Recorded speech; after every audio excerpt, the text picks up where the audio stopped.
Major General retired Evaristo Dziwema anozikanwa kunzi he passed on 25 June when he was undergoing medical treatment munyika yeIndia.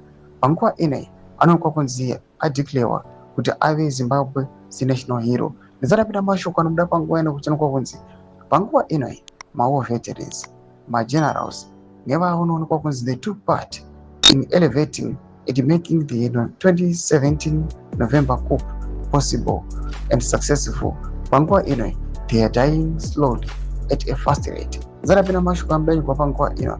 Don't subscribe or like on the bell icon. Comrade Chibage Tino anobuda achiposta General Dziwema muri kuona ava udanyora chiti Major General retired Evaristo Dziwema, who passed away in India on June 25 while undergoing medical treatment, has been accorded to national hero status.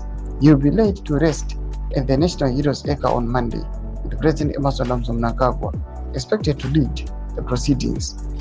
Defense Minister Opam Chunguri Kashiri yesterday visited the Dziwema family in Harare to deliver the president's message conferring the honor.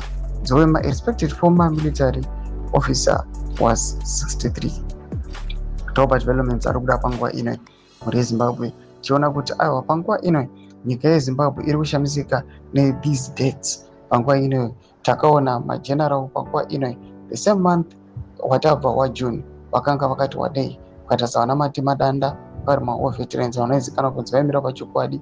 Panguva inoi tikuona kuti kutanga July has been opened National Heroes Acre. Impotsa mafungiro enyu muri kudi pamusoro pechitiko ichi. Aiwa panguva ino kuchionekwa kunzi aiwa hakusi kudyiwa rinopisa the ruling party ZANU-PF. Kana kuma section medu dzafungiro enyu, so subscribe or like, watch it on the bell icon.